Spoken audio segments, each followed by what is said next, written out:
দেখো বৃদ্ধি আর বিকাশ, ঠিক আছে, এটা মূলত চাইল্ড সাইকোলজির একটা চ্যাপ্টার। চাইল্ড সাইকোলজির মধ্যে যেটা আমরা পড়বো সেটা হলো শিশুর বৃদ্ধি এবং বিকাশ। এখানে প্রাইমারি লেভেলের শিশুর বৃদ্ধি বিকাশও পড়বো, আপার প্রাইমারি লেভেলের শিশুর বৃদ্ধি ও বিকাশ পড়বো। শুধুমাত্র প্রাইমারি লেভেলের জন্য পড়বো না, কারণ আমরা আপার প্রাইমারি লেভেলের পরীক্ষা দিব, তাই আমাদেরকে 18 বছর পর্যন্ত সবকিছু পড়তে হবে। প্রাইমারি যখন পরীক্ষা দিতাম তখন আমরা প্রাইমারি লেভেল পর্যন্ত পড়তাম। তো যেহেতু আমরা শিশু নিয়ে কথা বলছি, তো আমাকে ফার্স্ট একটু কেউ বলো, শিশু কাদের বলবো? যদি কারোর জানা থাকে প্রশ্নটার উত্তর, একটু আমাকে মাইকটা অন করেই বলো কেউ, বা মেসেজ করেও বলতে পারো, শিশু কাদের বলবো? বলো একটু কেউ।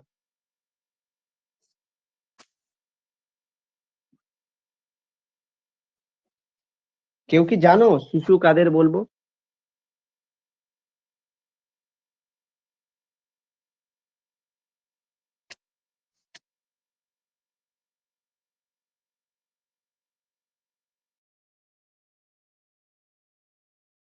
যাই হোক, কারোর উত্তর নেই, তো ভালো কথা। দেখো, বিশ্ব স্বাস্থ্য সংস্থা যেটা বলি আমরা, ওয়ার্ল্ড হেলথ অর্গানাইজেশন যদি বলি, বা আমাদের যদি বিশ্ব স্বাস্থ্য সংস্থা আছে, তারা তাদের যে রিপোর্ট, সেই রিপোর্ট অনুযায়ী সিআরসি বলা হয়, সেই হিসেবে যারা 18 বছরের নিচে আছে বয়স, তাদেরকে কিন্তু আমরা শিশু বলবো। এটা গোটা ওয়ার্ল্ড ওয়াইজ। কিন্তু আমাদের ভারতের সংবিধান অনুযায়ী যদি আমরা বলি, 14 বছরের বয়সী পর্যন্ত যারা আছে তাদেরকে শিশু বলা যেতে পারে। তাই যেহেতু আমরা শিশুর বৃদ্ধি ও বিকাশ পড়ছি, তো শিশু কাকে বলে সেটা কিন্তু আমাদের জানা খুব দরকার। তাই আমি প্রথম পেজটা এটা এক জায়গায় পেলাম, তো সেখান থেকে আমি এটা কেটে এখানে বসিয়েছি, শিশু জিনিসটা ব্যাপারটা কি। পরীক্ষায় আসবে না, তবুও আমাদেরকে একটু হলেও জেনে রাখা উচিত শিশু কাদের বলে। দেখো, সিআরসি এর মতে, বা যেটা আমরা ওয়ার্ল্ড হিসাবে যদি ব্যবহার করি, তাহলে 18 বছরের নিচে যাদের বয়স, সকল মানুষকে শিশু হিসেবে গণ্য করা হয়, যারা 18 বছরের নিচে। যদি 14 বছর হয়, বা 13 বছর, 12 বছর, 17 বছর 9 মাসও যদি হয়, তারাও কিন্তু শিশু আমাদের কাছে। তাই উচ্চ মাধ্যমিক লেভেল যেটাকে আমরা বলি, আমরা জানি সবাই মোটামুটি কম বেশি 18 বছরে সবাই উচ্চ মাধ্যমিক দেয়। মানে আমাদের যে স্কুল লেভেল, সেই লেভেলের মধ্যে যারা বয়স, সবাই কিন্তু আমাদের কাছে শিশু। কিন্তু আমাদের সংবিধানের ৪৫ নম্বর ধারায় শিশু বলতে 14 বছর বয়সের নিচে যারা থাকে, তাদের প্রত্যেককেই শিশু বলা হয়। রাইট টু আর্টিকেল যেটা আছে, রাইট টু এডুকেশন যে আর্টিকেল, সেখানে বলা হয়েছে 14 বছরের নিচে যাদের বয়স, সবাইকেই স্কুলে যেতে হবে, তাদের সবার জন্য শিক্ষাটা করতে হবে।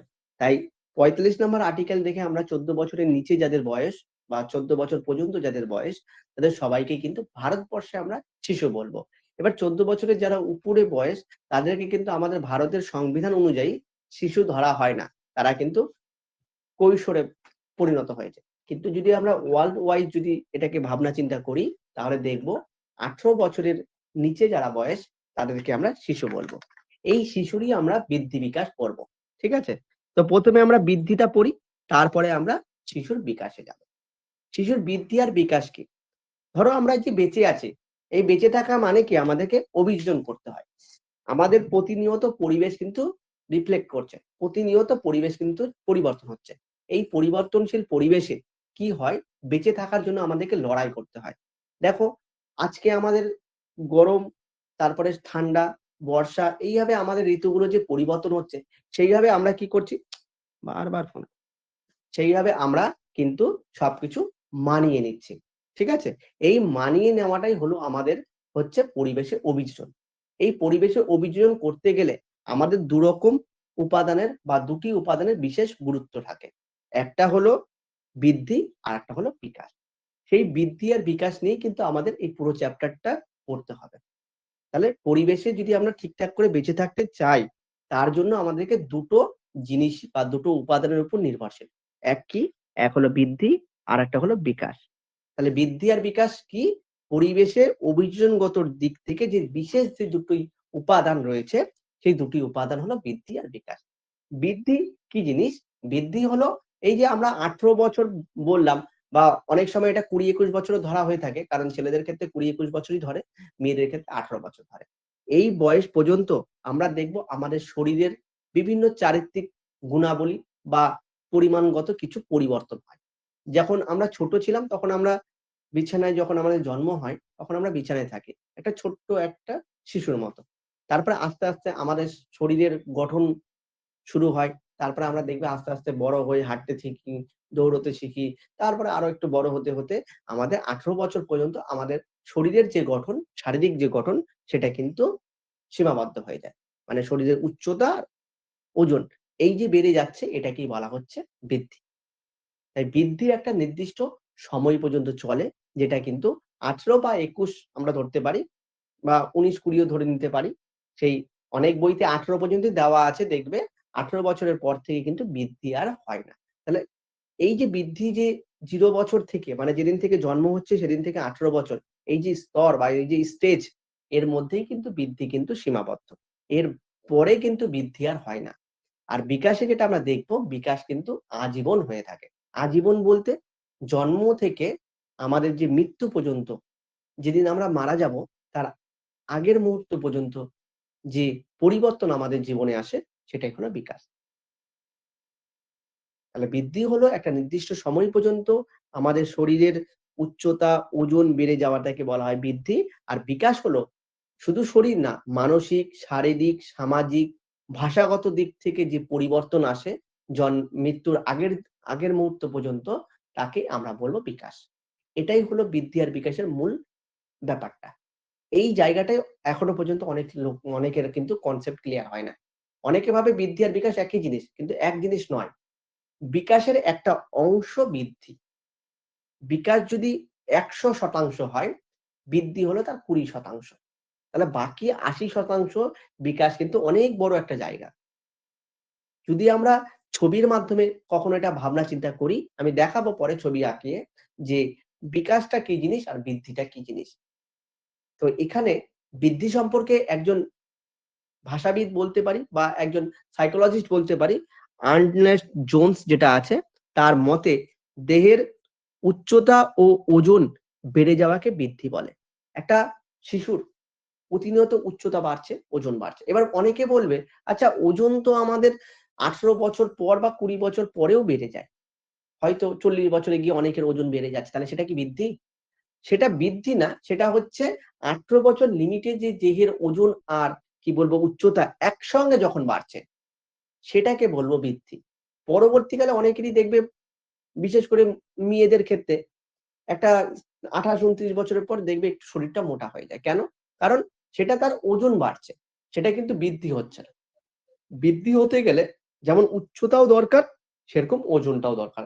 একসঙ্গে যখন হচ্ছে তখন তাকে আমরা বৃদ্ধি বলবো। যেমন দেখো শিশুর উচ্চতা বৃদ্ধি, ওজন বৃদ্ধি, হাতের দৈর্ঘ্য বৃদ্ধি। দেখবে যখন একটা বাচ্চা জন্মায় তার হাতগুলো খুব ছোট, ছোট হয়। হাতের মাংসপেশির গঠনটা ঠিকঠাক হয় না।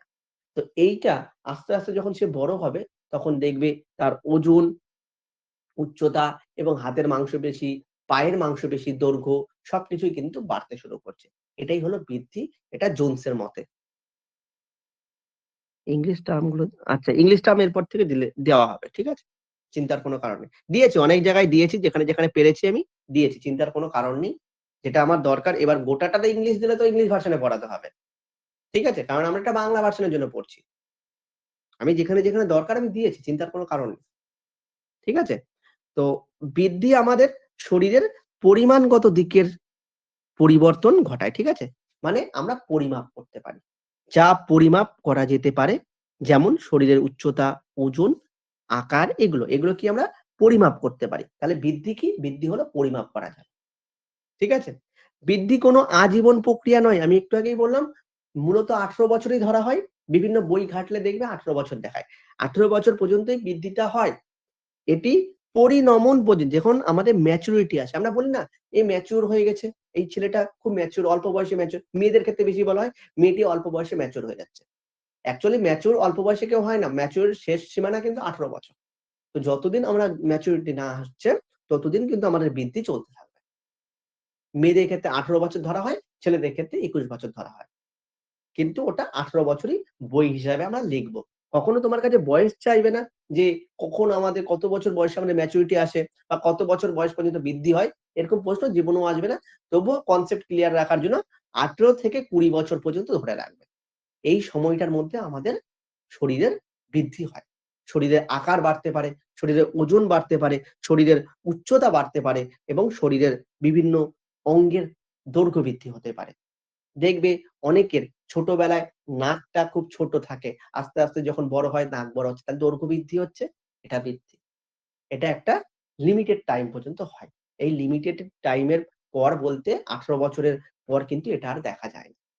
হ্যাঁ, ওজনটা বাড়তেই পারে। আমি বারবার বলছি ওজন বাড়তেই পারে। বয়সের একটা স্তরে গিয়ে ওজন বাড়তে পারে। সেটাকে কিন্তু আমরা সেই সময় বৃদ্ধি ধরবো না। বৃদ্ধি মূলত দেহের দৈর্ঘ্য বাড়ার সঙ্গে, সঙ্গে যে ওজনটা বাড়ছে সেটাই হলো বৃদ্ধি। তাহলে পরিণমন আর বৃদ্ধি দুটো কিন্তু কানেক্টেড শব্দ। পরিণমনকে আমি পড়াবো পরে। ঐজন্য আমি আজকের নোটসটা তোমাদেরকে দিব না। এই নোটসটাতে অনেক কিছু আমাকে এড করতে হবে। এখনো পুরোটা এড করা হয়নি। টাইপিং আমি করতে পারিনি পুরোটা। আমি এই নোটসটা যেদিন বৃহস্পতিবার লাস্ট পড়াবো এই চ্যাপ্টারটা, সেদিন একবারে পুরো চ্যাপ্টারের নোটসটা তোমাদের দিয়ে দেব। আজকে জাস্ট পড়াচ্ছি, একটু দেখে রাখো। তাহলে বৃদ্ধি কি? বৃদ্ধি হলো দেহের উচ্চতা ও ওজন যদি বেড়ে যায় তাকে আমরা বলবো বৃদ্ধি। এই বৃদ্ধিকে আমরা পরিমাপ করতে পারি, যেটা পরিমাপযোগ্য। কারণ আমরা দেহের ওজন মাপতে পারবো, আমাদের শরীরের উচ্চতা আমরা মাপতে পারবো সেন্টিমিটার বা মিটারে। আর কি হচ্ছে, আমাদের দেহের আকারটা কেমন আমি সেটা বলতে পারবো। ওই জন্য বৃদ্ধি কিন্তু পরিমাপযোগ্য। আর কি, বৃদ্ধি কোনো আজীবন ঘটনা নয়। বৃদ্ধি হলো একটা লিমিটেড সময় পর্যন্ত, যেটাকে আমরা 18 বছর ধরি, সেই সময় পর্যন্ত বৃদ্ধি হয়ে থাকে, যেটা আমাদেরকে ম্যাচুরিটি বলে। এইটুকু কি ক্লিয়ার হলো? বলো আগে। আমি একটা করে পেজ পড়াবো, আর ক্লিয়ার হয়েছে কিনা একটু করে জানাবে। যদি কোনো জায়গায় ডাউট থাকে বলবে কিন্তু। হোক না 1 পেজ 2 পেজ করেই পড়ি আমরা প্রতিদিন, কিন্তু পুরোটা যেন ক্লিয়ার হয়। একটু আমাকে রেসপন্স করে জানাবে যারা 40 জন বা 41 জন আছো, যে ক্লিয়ার হয়েছে কিনা।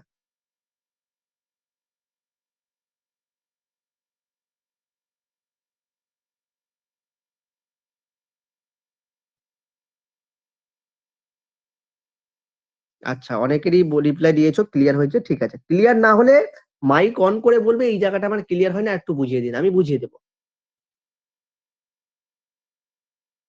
আচ্ছা, এবার আমাকে একটু বলো তো, এই যে আমি এটা টাইপ করেছি ওই জন্য পিডিএফটা আজকে দিব না। এখানে লেখাগুলো আমি বোল্ড করিনি, সিঙ্গেল লিখেছি। দেখো লেখাগুলো মোটা মোটা নয়, হালকা। এই পেজে আমি একটু মোটা মোটা করেছি। কোন লেখাটা ভালো বোঝা যাচ্ছে সেটা বলো, সেইভাবেই আমি কিন্তু পরবর্তী ক্লাসে রাখবো। এরকম হালকা কালার রাখবো না, এরকম মোটা কালারটা রাখবো। এটা একটু আমাকে তোমরা কমেন্ট করে জানাও, যাতে তোমাদের পড়তে সুবিধা হয়। এখানে আমি হালকা কালার রেখেছি যা তোমাদের জন্য, কোনটাতে তোমাদের ভালো লাগছে। আর এখানে একটু মোটা মোটা করেছি, দেখো কালারটা কোনটা ভালো। মোটাটাই ঠিক আছে? আচ্ছা, বোল্ড করেই ঠিক আছে। তাহলে এরপর থেকে বোল্ড করেই দিব, ঠিক আছে? আচ্ছা, মোটাটা হলে দেখতে ভালো লাগছে, মানে পড়তেও ভালো লাগবে আশা করা যায়। তো দেখো, এই যে বৃদ্ধি বললাম, এই বৃদ্ধির কিছু নীতি আছে আর শিক্ষাগত তাৎপর্য আছে। ঠিক আছে? মানে কি, বৃদ্ধিটা কিসের উপর নির্ভর করে? মানে বৃদ্ধির কিছু বৈশিষ্ট্য বলতে পারি আমরা। তাৎপর্য না বলে বৃদ্ধির পুরো বৈশিষ্ট্য। যদি আমাদের বৃদ্ধি সম্পর্কে প্রশ্ন আসে, আমাদের বৈশিষ্ট্য থেকেই বেশি প্রশ্ন আসবে। বৃদ্ধি কি? বৃদ্ধি হলো বংশধারা এবং পরিবেশের মিথস্ক্রিয়ার ফল। মানেটা কিরকম? দেখো, আমরা অনেকে দেখি বাবা-মা লম্বা হলে ছেলেও কিন্তু লম্বা হয়। 90% হয়, বাকি 10% হয় না। কেন হয় না? কারণ তার পরিবেশগত গুণের দিক থেকে সে কিন্তু লম্বা নাও হতে পারে। খালি বাবা-মা যদি লম্বা হয়, ছেলে-মেয়েও ছেলে না, ছেলে-মেয়ে দুটোই বলছি। দুজনেই যে লম্বা হবে এমন কোনো গ্যারান্টি নেই কিন্তু। কিন্তু বেশিরভাগ ক্ষেত্রেই কিন্তু দেখবে যাদের বাবা-মা লম্বা তার ছেলেও কিন্তু লম্বা হয়। কেন? কারণ এটা বংশধারা। আমরা বংশগতি চ্যাপ্টারটা পড়বো, বংশধারা এবং পরিবেশ। তখন এখানে আরো ভালো করে জিনিসগুলো বুঝবে।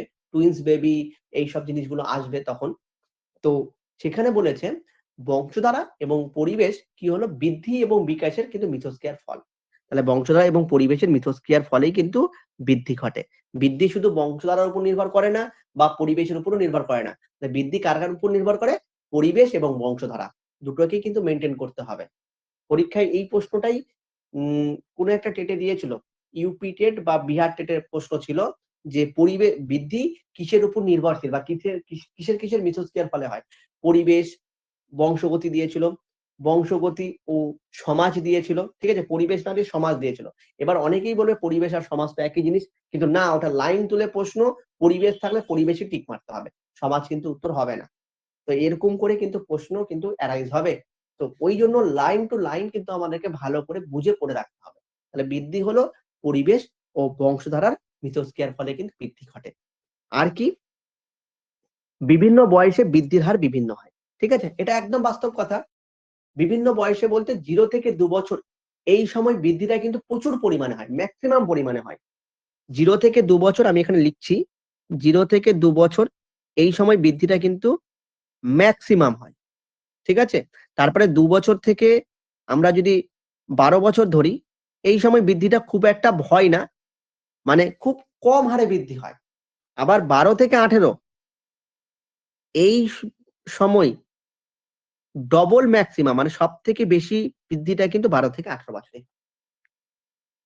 দেখবে তখন ছেলে বা ছেলেদের গলার স্বরটা মোটা হয়, মেয়েদের শারীরিক দিক থেকে কিন্তু শরীরের পরিবর্তন হয়। কেন? এই সময়টাই কিন্তু বৃদ্ধিটা সবথেকে বেশি হয়। তাহলে বৃদ্ধি সবথেকে বেশি কোন সময় হয়? 12 থেকে 18 বছর। এগুলোর বিভিন্ন স্তর আছে। আমরা স্টেজ গুলো পড়বো, শৈশবকাল, ঠিক আছে? তারপরে গ্যাং এজ আমরা পড়বো।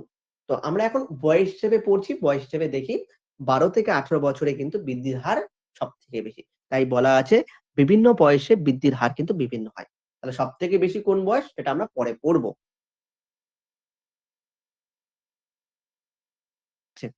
আর বলেছে শিশুদের মধ্যে বৃদ্ধির হারে পার্থক্য দেখা যায়। একদম ঠিক।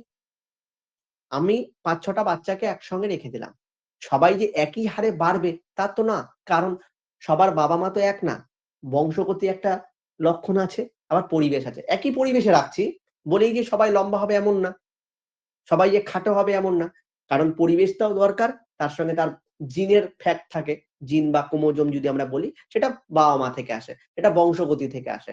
তো বংশগতি এবং পরিবেশ দুটো মিলেই কিন্তু আমাদের এই বৃদ্ধির পার্থক্য লক্ষ্য করা যায়। আর ব্যক্তিভেদে বৃদ্ধির সমাহার সমানভাবে কাজ করে না। যেটা একটু আগেই বললাম। ব্যক্তিভেদ বলতে বিভিন্ন ব্যক্তি অনুযায়ী, বিভিন্ন ক্যাটেগরি অনুযায়ী, বিভিন্ন পরিবেশের যে বিভিন্ন ক্যাটেগরি বা বিভিন্ন যে পরিবেশের যে আমরা বলতে পারি কি বলবো আমরা সেটাকে? জায়গা হিসেবে যদি বলি, আমাদের এখানকার যে পরিবেশ আর আমেরিকার পরিবেশ এক নয় তো। তাহলে সেই ব্যক্তিভেদে কিন্তু বৃদ্ধির সমাহার, বৃদ্ধির যে গ্যাপটা হবে, সেই গ্যাপটা কিন্তু একই দিকে হবে না। সেখানে বৈষম্য আসবে। আরেকটা বলেছে একটি স্তর পর্যন্ত বৃদ্ধি নিরবিচ্ছিন্ন ও ধারাবাহিক। তাহলে নিরবিচ্ছিন্ন ধারাবাহিক কখন? একটা নির্দিষ্ট স্তর পর্যন্ত। মানে কত বছর? ওই 18 বছর পর্যন্ত। তারপরে কিন্তু বৃদ্ধি ফ্ল্যাট। মানে নিরবিচ্ছিন্ন ধারাবাহিক মানে এই যে চলছে কন্টিনিউয়াস ভাবে, তারপরে কিন্তু বৃদ্ধির গ্যাপটা এরকম হয়ে যায়। এটা হলো আমরা যদি বৃদ্ধির গ্যাপ ধরি বয়স আর বৃদ্ধি হিসাবে, তাহলে এইটা হলো বৃদ্ধির গ্যাপ। তাহলে একটা সময় পর্যন্ত কন্টিনিউয়াস চলবে। যেমন আমরা কোনো সিঁড়িতে যখন উঠি তখন কিন্তু ধাপে ধাপে উঠছি। উঠার পর কি হয়? যখন আমরা ছাদে পৌঁছাই তখন ছাদটা ফ্ল্যাট হয়। সেই জিনিসটাই এখানে বৃদ্ধির ক্ষেত্রে।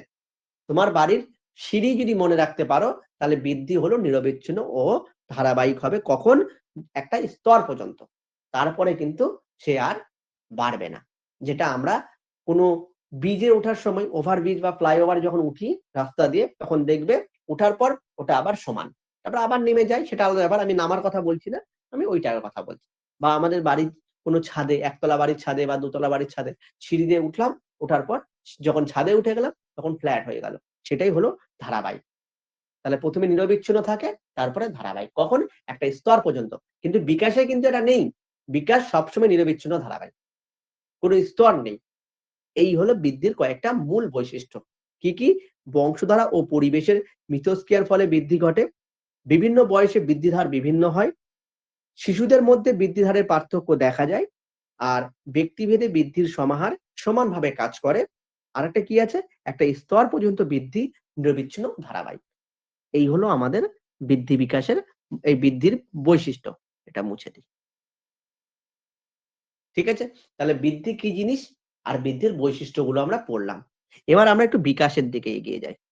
শিশুর বিকাশ। ঠিক আছে? তো শিশুর বিকাশ কি?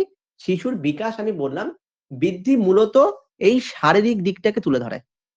বৃদ্ধি মূলত শারীরিক দিক থেকে তুলে ধরে। কিন্তু বিকাশ শুধু শারীরিক না। বিকাশ চারটে, মূলত চারটে। বিকাশ কিন্তু অনেক রকম হয়, কিন্তু আমরা মূলত চারটে বিকাশের কথা বলবো, ঠিক আছে? তোমাদের পরীক্ষায় কখনো আসবে না বিকাশ কত প্রকার ও কি কি, আসবে না। বিকাশ মূলত চারটে, কিন্তু আমরা এর পরে দেখবো বিকাশ কোনো জায়গায় দেখবো 6টা, কোনো জায়গায় দেখবো 3টা। কিন্তু অ্যাকচুয়ালি আমাদের শারীরিক দিক থেকে আমাদের যে শরীরের কাঠামো, যা গঠন, তার উপরে কিন্তু বিকাশ চারটেই হয়। কিরকম? শারীরিক বিকাশ হয়, মানসিক বিকাশ হয়, সামাজিক বিকাশ হয়, আর পক্ষবিক বিকাশ হয়। ঠিক আছে? এই 4 রকম বিকাশই কিন্তু দেখবো। আমরা কিছুদিন পর দেখবো এই যে সামাজিক আর পাক্ষবিক বা পক্ষবিক, এটাকে একটাই বিকাশ হিসেবে ধরা হয়। ঠিক আছে? অনেক বইতে দেখবে ইংলিশ রাইটারের যে বইগুলো আছে সেখানে সামাজিক আর পাক্ষবিক বিকাশ, ঠিক আছে? সোশিও ইমোশন বলবে। ঠিক আছে? সোশিও হচ্ছে সামাজিক, সোশ্যাল যেটা, আর ইমোশন হলো পাক্ষবিক। মানসিক মানে হচ্ছে কগনিটিভ বলতে পারি। ঠিক আছে? আর হচ্ছে শারীরিক বলতে ফিজিক্যাল যেটাকে বলা হয় সেরকম। এই 4 টে বিকাশকে একসঙ্গে বলা হয় শিশুর বিকাশ। ঠিক আছে? বিকাশ হলো প্রার্থীর মধ্যে কোনো পরিবর্তন যা শুধুমাত্র শারীরিক পরিবর্তনে সীমাবদ্ধ থাকে না। শুধুমাত্র বললাম যে এখানে শারীরিক ব্যাপারটা না, এখানে কিন্তু সবকিছু থাকবে। শারীরিক, মানসিক, সামাজিক, পাক্ষবিক, ভাষাগত দিক থেকেও বিকাশ হবে সেটাও আমরা দেখব। নৈতিক বিকাশও হবে সেটাও দেখব। সেটা কিন্তু আস্তে, আস্তে আসছি আমি। কিন্তু আমি এখানে ৪ টের কথা বলছি কারণ লজিক আছে। পরে বলছি আমি সেই জিনিসটা। তো এখানে দেখো একটা লাইন লেখা আছে, এই লাইনটা একটু ভালো করে মনে রাখবে। এক্ষেত্রে ক্রিয়াগত পরিবর্তন আবশ্যিক। শর্ত, যেমন কোনো কিছু করার ক্ষমতা বৃদ্ধি হওয়া বা নির্ভুলভাবে কর্ম সম্পাদন করতে পারায় ইত্যাদি। তার মানে এখানে গঠনগত দিকটাও যেমন দরকার, সেরকম ক্রিয়াগত দিকটাও দরকার। কাজ করার ক্ষমতাও, সামর্থ্যটাও থাকতে হবে। সেটাই হলো বিকাশ। বৃদ্ধিতে শুধু গঠনটা ছিল। এখানে গঠনের সঙ্গে কার্যটাও ইনভলভ হচ্ছে। তাহলে বৃদ্ধি আর বিকাশের পার্থক্যগুলো আমি তো আলাদা, আলাদা করতে পারছি। বৃদ্ধি একটা নির্দিষ্ট স্তর পর্যন্ত হয়। বিকাশের কোনো স্তর নেই। বিকাশ আজীবন হয়। বৃদ্ধি শুধু গঠনগত। আর বিকাশ হচ্ছে গঠনগত প্লাস কার্যগত। বলছি আমি পাক্ষবিকটা কি? চলো আস্তে, আস্তে সব যাবো। চিন্তার কোনো কারণ নেই। এবার দেখো এখানে একটা এক্সাম্পল দেওয়া আছে। আমি এক্সাম্পলটা আর পড়াচ্ছি না। তোমরা বাড়িতে পড়বে। কি বলেছে আমি একটু জাস্ট রিডিং পড়ে দিচ্ছি। বিকাশ অবশ্যই বৃদ্ধির ফলে সম্ভব। একদম ঠিক। কারণ এই শারীরিক দিকটাই তো হলো বৃদ্ধি। তাহলে বৃদ্ধির মধ্যে এই বিকাশের মধ্যে বৃদ্ধি আছে। তাহলে বৃদ্ধির ফলে বিকাশ হচ্ছে। তো বলছে বিকাশ অবশ্যই বৃদ্ধির ফলে সম্ভব। কিন্তু বিকাশ বৃদ্ধি বিকাশ নয়। এই লাইনটা কিন্তু মাথায় রাখবে। বৃদ্ধি কিন্তু বিকাশ নয়। বৃদ্ধি হলেই যে বিকাশ মানে বৃদ্ধি যে শেষ হলো মানে বিকাশ শেষ হলো এমন ব্যাপার না। বিকাশ আজীবন চলতে থাকে। তোমার মৃত্যুর আগে পর্যন্ত বা আমার মৃত্যুর আগে পর্যন্ত আমাদের কিন্তু বিকাশ হতে চায়, বিকাশ হতে পারে, কিন্তু বৃদ্ধি হবে না। তাই বলা হয়েছে বৃদ্ধি বিকাশ নয়। উদাহরণস্বরূপ বলা হতে পারে একটি প্রতিবন্ধী শিশু যার পায়ের ত্রুটির ফলে সে হাঁটতে পারে না। একটা হ্যান্ডিক্যাপ বাচ্চা, তার পায়ে কোনো এফেক্ট আছে, সে হাঁটতে পারে না। যদিও বয়সের সঙ্গে সঙ্গে তার পায়ের দৈর্ঘ্য বৃদ্ধি পাবে, কিন্তু পায়ের কার্যকারিতা পরিবর্তন হবে না। সে তো হাঁটতে পারছে না, তার তো পায়ে কোনো একটা এফেক্ট আছে। পা লম্বা হচ্ছে। কারণ ছোট্টবেলায় যে পাটা থাকে, সেই ছোট পা তো থাকবে না। যখন তার বয়স বাড়বে আস্তে, আস্তে পায়ের মাংসপেশির প্রসারণ হবে, পায়ের দৈর্ঘ্য বাড়বে। কিন্তু তার পায়ে যে কার্যকারিতা সেটা তো সম্ভব হবে না। কারণ তার পায়ে কোনো এফেক্ট আছে বা কোনো একটা সমস্যা আছে। অর্থাৎ সুস্পষ্টভাবে সে হাঁটতে পারবে না। পা লম্বা হলেই যে পরবর্তীকালে সে হাঁটতে পারবে এমন ব্যাপার নয়। এক্ষেত্রে বলা যাবে যে শিশুটির পায়ের বৃদ্ধি হয়েছে কিন্তু দৈহিক বিকাশ হয়নি। পায়ের বৃদ্ধি হয়েছে, বৃদ্ধি তো বাড়ছে কিন্তু দৈহিক বিকাশ হয়নি। দৈহিক বিকাশ হলে সে হাঁটতে পারত। যেহেতু সে হাঁটতে পারছে না, তার মধ্যে তার পায়ে কিন্তু দৈহিক বিকাশ ঘটেনি। কারণ এখানে ভুল আছে। এই লাইনটা একটু গন্ডগোল। চরণের এটা পায়ের চাহিদা সম্পূর্ণ হয়নি হবে। ঠিক আছে? এটা আমি পরে ঠিক করে দেব। চিন্তার কোনো কারণ নেই। চাহিদা সম্পূর্ণ হয়নি। বৃদ্ধির ক্ষেত্রে ক্রিয়াগত পরিবর্তনের উপর গুরুত্ব দেওয়া হবে না। যেটা আমি বললাম, বৃদ্ধি শুধু গঠনগত দিক, আর বিকাশ ক্রিয়াগত এবং গঠনগত দুটোকেই ধরা হয়। পরিবর্তন দেওয়া হবে না। কিন্তু বিকাশের ক্ষেত্রে ধনাত্মক ক্রিয়াগত পরিবর্তন আবশ্যক। ক্রিয়াগত পরিবর্তনটা দরকার বিকাশের ক্ষেত্রে। তাহলে বৃদ্ধি বিকাশের যে আমরা পার্থক্য পড়বো, সেখানে দেখো পয়েন্ট গুলো কিন্তু এখানেই কিন্তু কমপ্লিট হয়ে যাচ্ছে। পার্থক্য যখন পড়বো জাস্ট একবার দেখে নেব। বিকাশ নিয়মতান্ত্রিক পরিবর্তনকে বোঝায়, যা কোনো ব্যক্তিকে পরনির্ভর থেকে স্বনির্ভর করে তোলে। এই লাইনটা সিটেটের গুরুত্বপূর্ণ প্রশ্ন ছিল।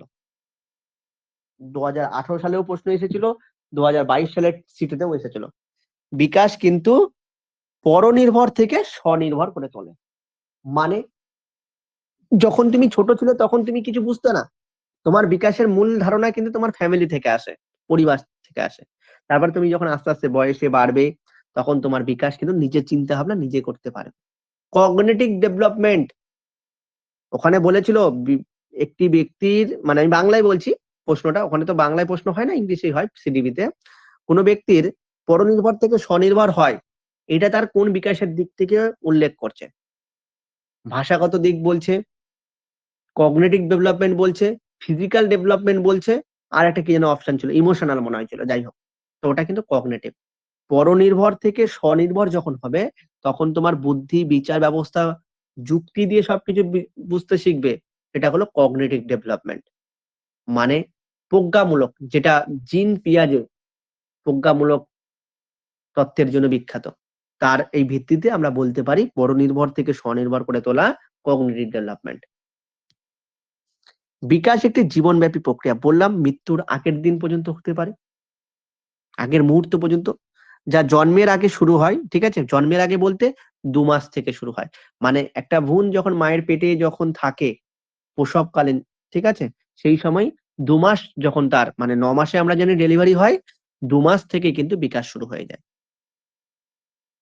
অর্থাৎ প্রসবপুল কাল থেকে বা গর্ভধারণের সময় থেকে এবং কোনো ব্যক্তি মারা যাবার আগের মুহূর্ত পর্যন্ত অব্যাহত থাকে। তাহলে বিকাশ কখন থেকে শুরু হয়? বিকাশ শুরু হয় কিন্তু একটা ভ্রূণের 2 মাস যখন বয়স হয় তখন থেকে একদম মৃত্যুর আগের মুহূর্ত পর্যন্ত। আর বৃদ্ধি কিন্তু জন্মানোর পর হয়। যেদিন থেকে জন্মালে সেদিন থেকে বৃদ্ধিটা শুরু হয়। এবার বলবে, স্যার বৃদ্ধি তো মায়ের পেট থেকেই হতে পারে। হ্যাঁ, মায়ের পেট থেকেই হয়। কিন্তু আমরা যখন ধরি মূলত 0 থেকে 2 যেটা আমরা ধরি সেটা শৈশব ধরি। ওই জায়গা থেকেই আমরা বৃদ্ধিটা পড়া শুরু করি। কিন্তু বৃদ্ধি কিন্তু আমরা দেখব বৃদ্ধির কিন্তু একটা স্টেজ আমরা বা একটা স্তর যখন পড়বো, বৃদ্ধির স্তর বা বিকাশের স্তর, তখন কিন্তু আমরা সামনেরটা ধরি না। জাস্ট ওটা এক লাইনে পড়ে দিই। ওইজন্য আমরা সাধারণত বৃদ্ধিটা জন্মের পর থেকেই শুরু করি আর বিকাশটা প্রসবকালীন অবস্থা বা গর্ভকালীন অবস্থা থেকে শুরু করা হয়। দেখো, বিকাশে প্রগতিশীল এবং অপেক্ষাকৃত স্থায়ী পরিবর্তনের অন্তর্ভুক্ত থাকে এবং এই পরিবর্তনগুলি বিপরীত হতে পারে না। মানে বিপরীত কখনো হবে না, বিকাশ কখনো কমে যাবে না। বিকাশ প্রতিনিয়ত হতে থাকবে, ঠিক আছে? যত দিন যাবে তত বিকাশ বেশি হবে। তত মেন্টালিটি ডেভেলপমেন্ট কিন্তু বেশি হবে। মানসিক দিক থেকে ছেলে বা মেয়ে যাই বলো না কেন, তারা কিন্তু বেশি অ্যাট্রাকটিভ হয়ে যাবে। তারা বেশি ইনভলভ থাকবে সমস্ত দিক থেকে। শুধু মানসিক বলছি কেন, জ্ঞানগত দিক থেকে। দেখো তুমি আজ থেকে 2 বছর আগে যা জানতে এখন তার থেকে বেশি জানছো, বেশি কিছু শিখছো। তোমার কি সবকিছু দিক থেকে বিকাশটা বেশি হচ্ছে। তাই বলেছে বিকাশে প্রগতিশীল মানে সবসময় চলতে থাকবে এবং অপেক্ষাকৃত স্থায়ী পরিবর্তন অন্তর্ভুক্ত থাকে। এই পরিবর্তনগুলি বিপরীত হতে পারে না, সবসময় এটা পজিটিভ হবে, নেগেটিভে হবে না। তবে কিছু অসুস্থতা, মানে এই অসুস্থতা যেটা বলেছে বা ক্লান্তিজনিত কারণ ঘটা বলেছে, যেগুলো বিকাশের স্থান পায় না। এর একটা কিন্তু ভালো, আমি যদি একটা এক্সাম্পল দিই, আই থিংক আমির খানের একটা সিনেমা ছিল, দেখেছো কিনা জানি না। ওই যে আমির খান টাকলা হয়ে যাবে, গোটা শরীরে বডির মধ্যে লিখে রাখতো, মাথার চুলগুলো খুব সুন্দর স্টাইল করে টাকলা করে সেখানে খুর দিয়ে কোনো জায়গায় একটু একটু করে চুল রেখেছিল। কি যেন সিনেমাটা, অ্যাক্সিডেন্টের কারণে আমির খান 15 মিনিট বা 30 মিনিট পর পর সবকিছু ভুলে যেত। সিনেমাটার নাম আই থিংক, যাই হোক নামটা মনে নেই। হ্যাঁ, গাজনি গাজনি, ঠিক আছে। ওই সিনেমাটা কিন্তু এই যে এখানে, এটাই কিন্তু তার অসুস্থতা। এটা কিন্তু বিকাশের পরিবর্তন নয় যে ভুলে যাচ্ছে জিনিসটা। বিকাশ কখনো ভুলবে না, বিকাশ অবিরাম চলতে থাকবে। এটা মানুষের এটা অনেকের আমাদেরও হতে পারে। আমরা যেটা ভুলে যাচ্ছি এটা আমাদের অসুস্থতার কারণে ভুলে যাচ্ছি। আমরা লোড নিতে পারছি না। কিন্তু এটার মূল ইফেক্ট কিন্তু ওই সেই সিনেমায় কিন্তু আমির খানের সিনেমাটাই কিন্তু দেখানো হয়েছিল। যে সে ৩০ মিনিট বা ১৫ মিনিট পর সমস্ত কিছু কিন্তু ভুলে যেত। তার মনে থাকতো না। এটা কিন্তু বিকাশের অঙ্গ নয় বা বিকাশের অংশ নয়। বিকাশ কিন্তু সবসময় পজিটিভ হবে।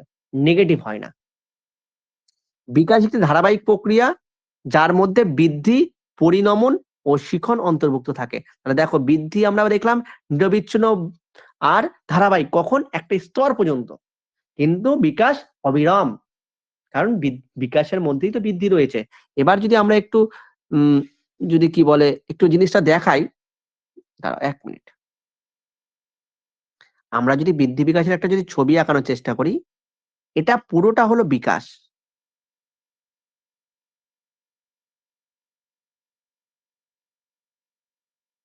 এর একটা অংশ হলো বৃদ্ধি, তার একটা অংশ হলো পরিণমন। তাহলে এটা হলো বৃদ্ধি আর এটা হলো পরিণমন। এরকম আমাদের গ্যাপটা আসবে। আমি পুরোটা লিখলাম না, আর জায়গাটা পাবো না। ঠিক আছে? তো এই হলো আমাদের পুরো বৃদ্ধি, বিকাশ ও পরিণমনের যে ছক, যদি আমাদেরকে ছবিতে যখন কখনো আসতে পারে, সিটেট পরীক্ষা দিলে তোমরা পাবে হয়তো। কারণ সিটেটের প্রশ্ন অনেক মডারেট হয়। তখন হয়তো দেখা গেল বৃদ্ধি, বিকাশের নিচের কোনটির সঙ্গে রিলেটেড ৪ টে ছবি দিয়ে দিতে পারে।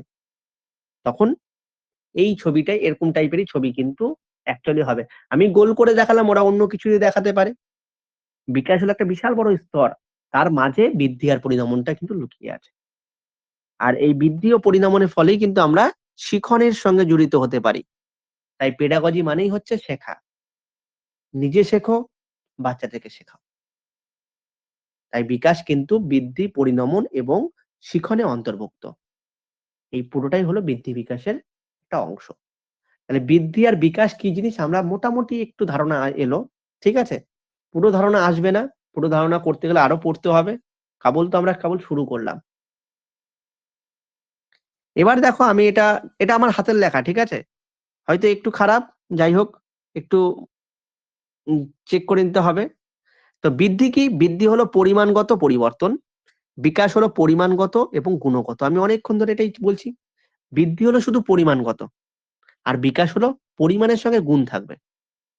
বৃদ্ধি হলো দৈহিক পরিবর্তনই সীমাবদ্ধ। বৃদ্ধি আর বিকাশে দৈহিক, বৈদিক, পাক্ষবিক, সামাজিক ইত্যাদি সমস্ত দিক, আচ্ছা এটা দিক লেখিনি, দিকে অন্তর্ভুক্ত। সমস্ত দিকে অন্তর্ভুক্ত।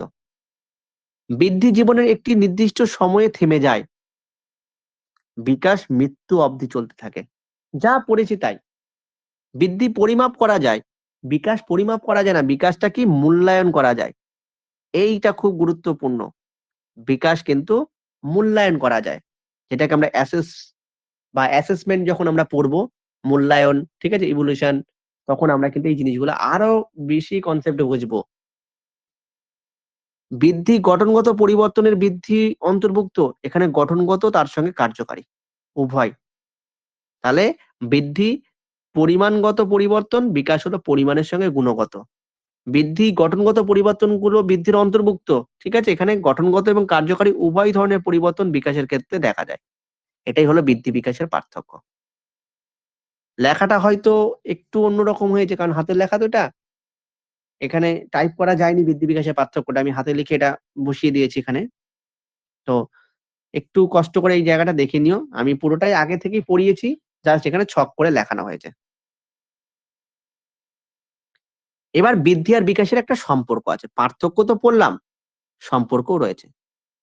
আচ্ছা ভালো বোঝা যাচ্ছে তো ঠিকই আছে, কোনো অসুবিধা নেই। যদি বোঝা অনেকে হয়তো বুঝতে পারছে না তো আমি বলে দিলাম। পরে যখন দিব একটু ভালো করে আমি করে দেব। চিন্তার কোনো কারণ নেই। তো পার্থক্য যেমন পড়েছি, তাহলে সম্পর্কও কিছু আছে। তো সম্পর্ক তো আছেই। আমরা ছবির মাধ্যমেই দেখলাম। বৃদ্ধির মধ্যে বৃদ্ধিকে ঘিরে বিকাশ। কারণ বৃদ্ধি না থাকলে বিকাশ হবে না। কিন্তু বৃদ্ধির উপর পুরোপুরি বিকাশ নির্ভর নয়। বৃদ্ধিটা শুধু দৈহিক। আর বিকাশে দৈহিক, সামাজিক, পাক্ষবিক, নৈতিক যত কিছু আছে সবকিছু। ঐজন্য আমি দেখো ১ম এ একটা জিনিস ছেড়ে এসেছিলাম সেটা আমি একটু দেখানোর চেষ্টা করি। বিকাশ দেখো, শিশুর সার্বিক বিকাশ কি, কি হতে পারে? পাক্ষবিক অনেকে একটু আগে বলল, তুহিন বলল পাক্ষবিক জিনিসটা কি? বলছি আমি। নৈতিক, দৈহিক, অহংবোধের বিকাশ, সৌন্দর্যবোধের বিকাশ, বৈদিক বিকাশ, সৃজনশীলতার বিকাশ, ভাষাগত, সঞ্চালনমূলক, দৈহিক, মানসিক, সামাজিক, এত কিছু হলো বিকাশের মধ্যে পড়ছে। আর বৃদ্ধির মধ্যে শুধু হচ্ছে আমাদের দৈহিক বিকাশটা পড়ছে। তাহলে আমি বললাম যে ১০০% যদি আমার গোটা বিকাশটা হয়, তার ২০ থেকে ১৫% হলো বৃদ্ধিটা। তাই বিকাশ হতে গেলে বৃদ্ধি যে হতে হবে এমন কিছু ব্যাপার নেই। কিন্তু বৃদ্ধি না হলে বিকাশ হবে না।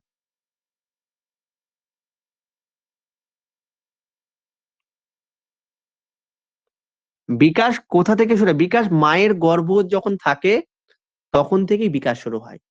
এই যে আমরা এখানে দেখলাম, এই যে কোথায় যেন? দেখো, কোথায় গেল? এই যে বিকাশ একটি জীবনব্যাপী প্রক্রিয়া যা জন্মের আগে থেকে শুরু হয়। মানে প্রসব পূর্বকাল থেকে বা গর্ভধারণের সময় থেকে। যখন একটা বাচ্চা গর্ভের মধ্যে থাকে ২ মাস বয়স মানে ২ সপ্তাহ, আচ্ছা সরি আমি ২ মাস বলেছি না, তো ২ সপ্তাহ হবে I থিংক। ২ মাস নয়, ২ সপ্তাহ। ঠিক আছে? ২ সপ্তাহ থেকে কিন্তু ভ্রূণের পরিস্ফোটন হতে শুরু করে। একটা শিশু যখন মায়ের গর্ভে থাকে তখন থেকে তার ২ সপ্তাহ যখন সেটা সময় হয়, সেই সময় থেকে বিকাশ কিন্তু শুরু হয়।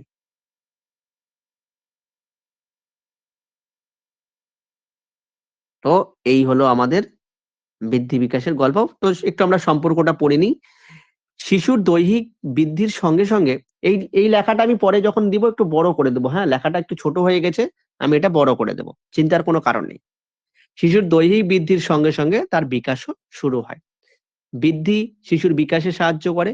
কিন্তু সবসময় তা হয় না। এই যেটা আমি বললাম যে সবসময় হয় না।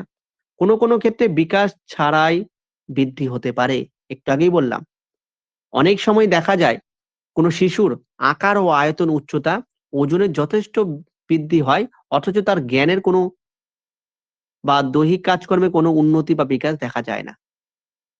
ওই যে হ্যান্ডিক্যাপ বাচ্চাটার গল্প বললাম যে, তার পাটা বেড়েছে কিন্তু পায়ের কোনো কাজ হচ্ছে না। তাহলে বৃদ্ধি হচ্ছে কিন্তু বিকাশ কিন্তু হয়নি। সেই জিনিসটার কথাই বলা হয়েছে।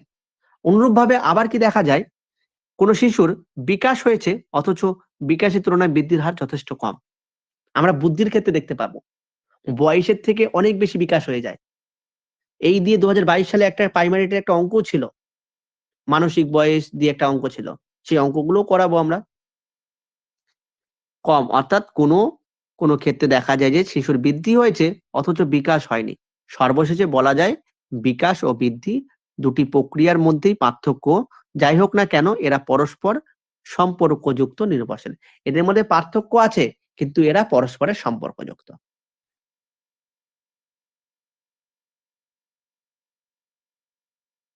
পরিণমন হচ্ছে ম্যাচুরিটি, ঠিক আছে? পরিণমন আমরা পড়বো। বৃদ্ধি বিকাশটা শেষ হোক, পরে আমি পরিণমনের জন্য জায়গা রেখেছি। ওখানে আমরা স্লাইড আছে, আমি দেখাবো পরে। কিন্তু আজকে তো পুরোটা টানা যাবে না। তো পরিণমন হচ্ছে ম্যাচুরিটি। আমরা বলি না অল্প বয়সে মেয়েটা ম্যাচুরিটি হয়েছে বা ছেলেটার ম্যাচুরিটি চলে এসেছে পরিস্থিতির চাপে।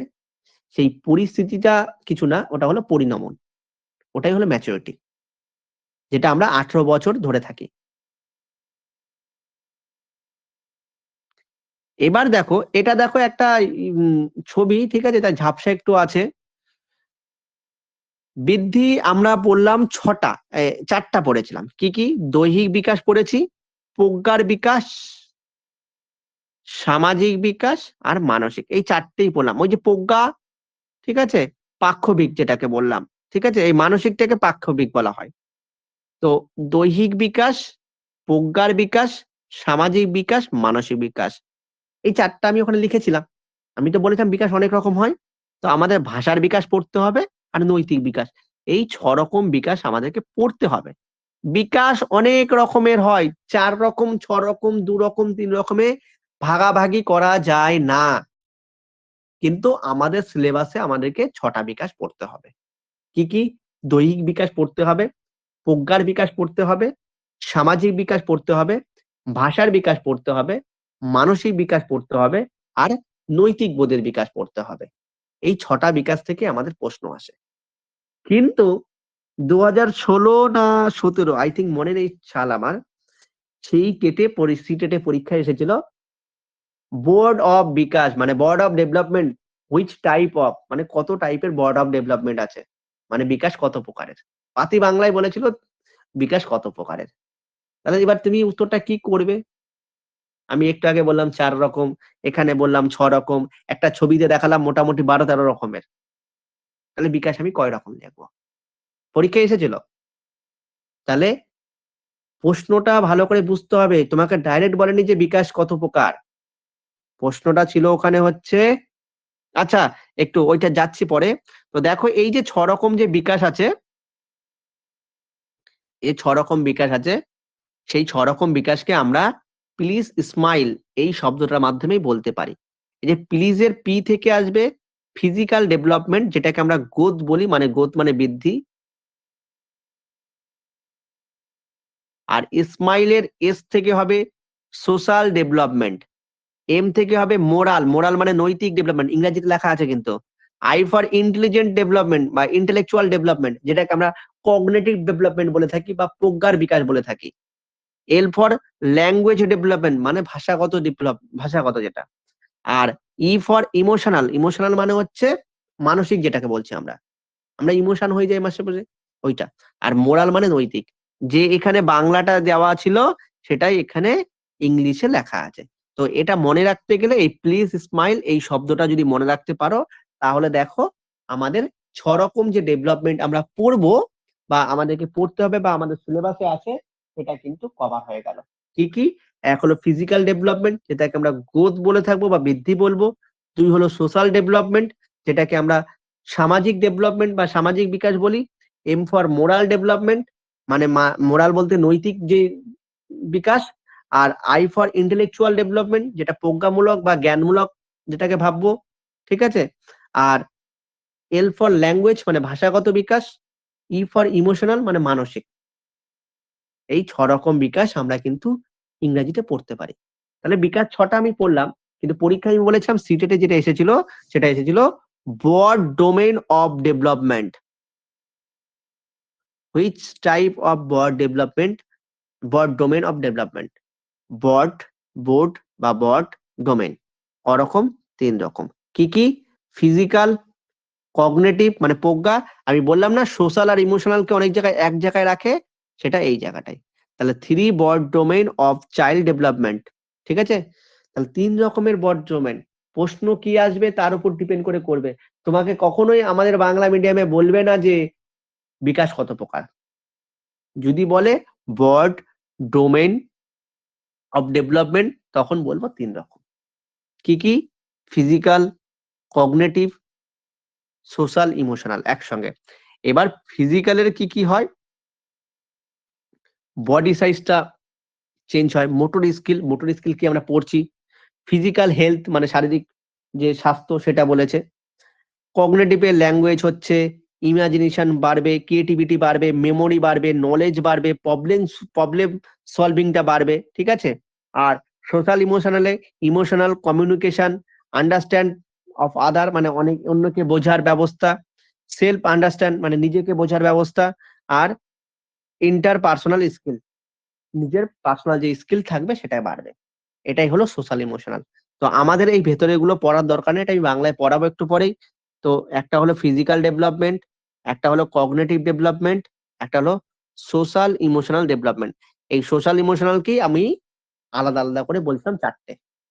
ঠিক আছে? একটা সোশ্যাল, একটা ইমোশনাল। এই ইমোশনালটাই হলো পাক্ষবিক। তুমি একটু আগে বললে পাক্ষবিকটা কি? ইমোশন যেটাকে বলা হয়। ঠিক আছে? এই 4 রকম ডেভেলপমেন্টের কথাই আমরা প্রথম থেকে দেখে এসেছিলাম, যেটাই আমাদের বোর্ড অফ ডোমেইনে আছে, সেটাকে এরা ওই সোশ্যাল আর ইমোশনালটাকে একসঙ্গে মার্জ করে দিয়েছিল, দিয়ে 3 রকম করেছে। তো আমরা 3 রকমই পড়বো, কিন্তু আমাদের সিলেবাসে 6 রকমই জানতে হবে।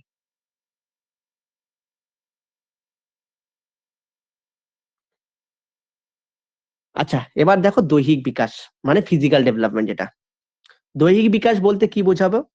পেশি, হাড়, ঠিক আছে, এবং অঙ্গগুলির সহ শরীরের গঠনের বিকাশকে বোঝানো হয়। আমাদের শরীরের যে পেশি বাড়ছে, হাড় বাড়ছে, অঙ্গগুলো ছোট থেকে বড় হচ্ছে, তাদের যে বিকাশ সেটাকে বলা হয় দৈহিক বিকাশ। এটি মোটর ডেভেলপমেন্ট বা চলন বিকাশের অন্তর্গত। এখানে দেখো একটু আগে দেখলে এই জায়গাটা কোথায় যেন দেখলাম, এই যে মোটর স্কিল, ঠিক আছে? ফিজিক্যালি মোটর থাকবে, তাই জন্য ওটা লেখা। এটি মোটর ডেভেলপমেন্ট বা চলন বিকাশের অন্তর্গত, যার ফলে বিভিন্ন শারীরিক অঙ্গ প্রত্যঙ্গের আরো ভালো নিয়ন্ত্রণ অর্জন হয়। নিয়ন্ত্রণ অর্জন করা সম্ভব মানে আমরা পায়ের সাহায্যে কি করি, যেসব কাজকর্ম করি সেটা হাতের সাহায্যে করতে পারবো না। আমরা ফুটবল পা দিয়ে খেলি, আমরা হাত দিয়ে ফুটবল খেলতে পারবো না। সেই জন্য বলেছে বিভিন্ন শারীরিক অঙ্গ প্রত্যঙ্গের উপর আরো ভালো নিয়ন্ত্রণ আরোপ করা যায়। এই মোটর যে ডেভেলপমেন্ট বা চলন শক্তির যে ডেভেলপমেন্ট বা চলন বিকাশ, সেটাকে আবার দুভাগে ভাগ করা হয়ে থাকে। কি কি সেটা একটু দেখে নিই। চলন বিকাশ আবার দু রকমের হয়। কিরকম? একটা হলো গস, একটা হলো ফাইন। গস কি? যা শিশুদের দেহের বৃহৎ পেশিগুলির বিকাশের সাথে জড়িত। এই পেশিগুলি আমাদের বসতে, দাঁড়াতে, হাঁটতে এবং দৌড়াতে, ঠিক আছে? যেগুলো বড়, বড় অঙ্গের বিকাশ ঘটে। যেমন পায়ের যে হাড়টা সেটা বড় অঙ্গ, ঠিক আছে? আর ফাইন মোটর ডেভেলপমেন্ট যেটা সূক্ষ্ম চালিকা, যেটা ছোট, ছোট অঙ্গ। যেমন আমরা বলতে পারি কোন কিছু ধরা, সূক্ষ্ম জিনিস, কোন একটা সূঁচকে আমি ধরবো, কোন একটা পেনকে আমি ধরবো, পেনের সাহায্যে আমি ছবি আঁকবো।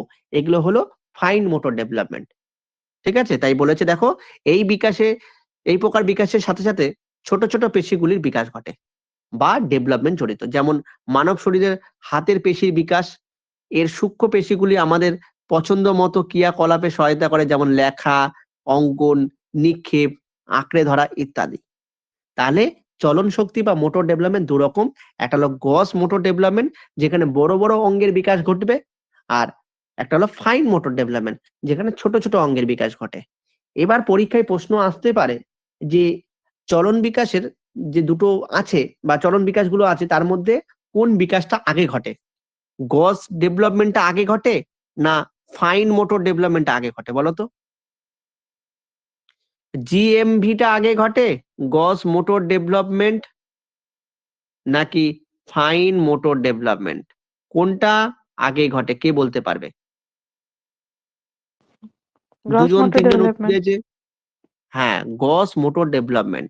আমার হাতেই যদি না থাকে, হাতের আঙ্গুলের গঠন কি করে হবে? তাহলে একটা বাচ্চা যখন জন্মায়, তার বড়, বড় অংশগুলো কিন্তু আগে ডেভেলপমেন্ট হয়। তারপরে আস্তে, আস্তে দেখবে একটা বাচ্চার হাত যখন থাকবে, ১ম এ হাতের যে আঙ্গুল থাকবে সেই আঙ্গুলে ব্যালেন্স থাকে না। আস্তে, আস্তে তার বয়স বাড়ার সঙ্গে, সঙ্গে সে হাতে ব্যালেন্স পায়। তখন সে কোনো কিছু আঁকড়ে ধরার চেষ্টা করে। তারপরে আস্তে, আস্তে সে রুল, পেন্সিল ধরে লেখা শুরু করবে। সে জন্মে থেকে লিখতে পারে না তো। জন্ম থেকে তো আঁকাতে পারে না। তাহলে ১ম এ গ্রস মোটর ডেভেলপমেন্টার ডেভেলপমেন্ট হয়, তারপরে কিন্তু ফাইন মোটরের কিন্তু ডেভেলপমেন্ট হবে।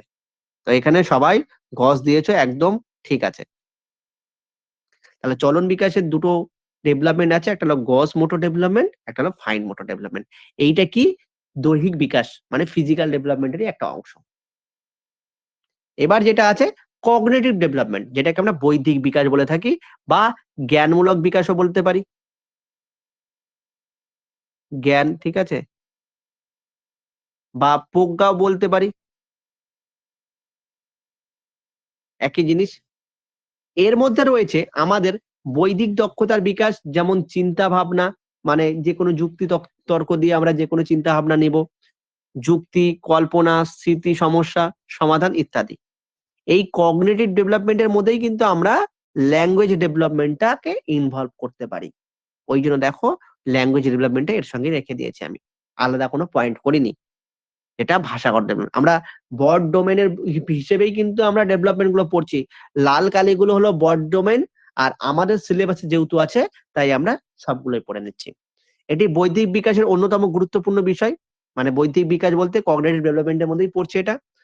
ভাষার বিকাশে আমরা ভাষার দক্ষতা শিখতে, ব্যবহার করতে, বুঝতে এবং তা ব্যবহারের দক্ষতা অর্জন করে। এবার বলবে ল্যাঙ্গুয়েজ ডেভেলপমেন্ট এইটুকুর মধ্যে হয়ে যাচ্ছে? না, আমরা যখন বাংলা পেডাগজি পড়বো, ভাষার বিকাশ পুরো ২ টো ক্লাস লাগবে। ইংরেজি যখন পড়বো তখনও ১ টা ২ টা ক্লাস লাগবে। তখন এটা আমরা আরো ভালো করে ক্লিয়ার করব। এখন আমাদের যেইটুক দরকার সেইটুক পড়ে নিচ্ছি। আর সোশ্যাল এর মধ্যে কিন্তু অনেকগুলো ভাগ আছে। দেখো আমরা ফিজিক্যালে একটাই ভাগ পেলাম, কগনিটিভে আমরা দুটো ভাগ পেলাম, একটা কগনিটিভ একটা ল্যাঙ্গুয়েজ, তিনটে হলো। তাহলে বাকি আরো তিনটে আছে, তার মানে ইমোশন টিমোশন এগুলো সব সোশ্যাল ডেভেলপমেন্টের মধ্যেই পড়বে। মোরাল যেটা নৈতিক সেটাও এই সোশ্যাল ডেভেলপমেন্টের মধ্যেই পড়বে। তাই আমরা ওগুলো পরে দেখেছি। এটি সমাজের চাহিদা, মূল্যবোধ গঠনে যেমন পারস্পরিক সহযোগিতা এবং আমাদের আশেপাশের মানুষের সাথে সুস্থ সম্পর্ক অনুযায়ী নিজেকে সমাজের অন্যান্যদের, আচ্ছা এখানে অন্যান্য দুবার হয়ে গেছে, আমি কেটে দেব পরে, সাথে সংযুক্ত করার ক্ষমতার বিকাশকে বোঝায়। মানে ধরো আমরা স্কুলে যখন যাই তখন কি হয়, আমরা আমাদের প্রিয় বন্ধুদের সঙ্গে একটা মানিয়ে নেওয়ার চেষ্টা করি, তাদের সঙ্গে একটা ভালো সম্পর্ক করি, এইটাই হলো সামাজিক বিকাশ। মানে সমাজের মানুষের সঙ্গে সুস্থ স্বাভাবিক আচরণ করা। ঠিক আছে? এটাকে বলা হয় সোশ্যাল ডেভেলপমেন্ট বা সামাজিক বিকাশ। এই সোশ্যাল ডেভেলপমেন্টের মধ্যেই আমরা ইমোশনাল ধরবো, কারণ আমরা বোর্ডে দেখেছি সোসিও ইমোশনাল, যেটাকে আমরা পাক্ষবিক বিকাশ বলি। অনেকে বলছিল, তুহিনই বলছিল মনে হয়, যাই হোক, ইমোশনাল ডেভেলপমেন্ট মানেই হলো পাক্ষবিক বিকাশ। মানে আমাদের মনে যে ভয়, কান্না, রাগ, ইমোশন যেটাকে বলা হচ্ছে, ঠিক আছে? সেটাকেই বলা হয় আবেগ। এখানে কি বলেছে দেখো, পাক্ষবিক বিকাশ বলতে আমাদের আবেগকে চিনতে, প্রকাশ করার এবং নিয়ন্ত্রণ করার ক্ষমতা বোঝায়।